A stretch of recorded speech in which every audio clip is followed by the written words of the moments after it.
In this video, guys, we're going to look at how gold affects AUDUSD and USDCHF, specifically the Australian dollar component and the Swiss franc component. Stay tuned.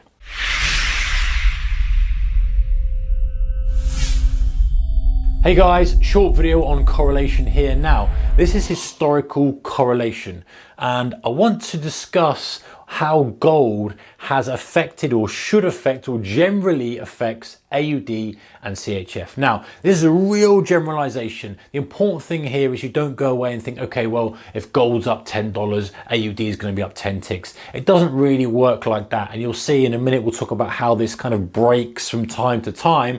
But really, this is the theory behind how gold is affecting these two currencies. And the important thing is if you understand this theory, then you know how other traders are potentially thinking when we get extreme moves in gold, and then you potentially see where the pressure is going to be in an equivalent currency pair. So let's have a look at it. Right, so Australia is the third largest gold producer. In other words, mining gold, producing gold, exporting gold. So they benefit from the price of gold being high. Okay, assuming all other stuff is equal, like the production, the mining, all that kind of stuff is equal. If they're getting more for it than they were last year, everything else being equal, they're going to benefit. So gold has a positive correlation with AUDUSD.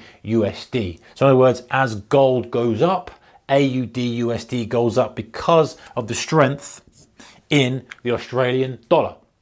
And you can see why. The country is making more based on exactly the same bit of work they're putting in. As the country makes more, the economy is going to be stronger, the currency is going to be stronger. Generally, the stronger the economy, the stronger the currency. Higher potentially interest rates come in to stem that, strengthen the economy and inflation and stuff like that. So 80% correlation over historically, which means that it's, 80% is okay, but there are going to be spells and periods of time, like multiple chunks of years, where this correlation isn't consistent, because there are other things obviously that impact Australia, other things that impact the price of gold, other things that take precedence at any one time. So it's not just a case of we can look at gold and extrapolate that onto AUD.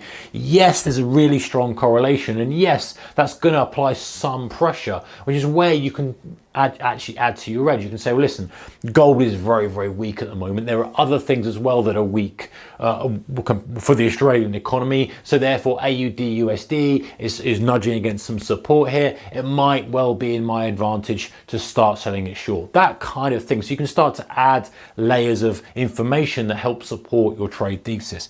And if we look at the Swiss franc, so Switzerland has about 25% of money backed by gold. What does that mean? It means that gold has a negative correlation with USD CHF. So when when gold goes up, USD CHF goes down. So this is another thing we need to look at. Now this is broken probably for quite a while. It's not in the lockstep because a lot of stuff has gone on with the SNB and the Swiss franc and the unpegging and all this kind of stuff. So it's changed a lot. And I'm mentioning this in a loose term just for information really. But if you kind of look at the way CHF behaves with gold, it's kind of uncoupled quite a lot. But that's still, this still rings true. There is still that link there that is worth bearing in mind if you're trading USD CHF. AUD USD I think is probably the better one of the two, but when people use gold as an inflation hedge, they use USD CHF as an inflation hedge. So that's where that correlation kind of comes in. It was gold increases in price, USD CHF decreases because obviously the CHF is on that side of the pair.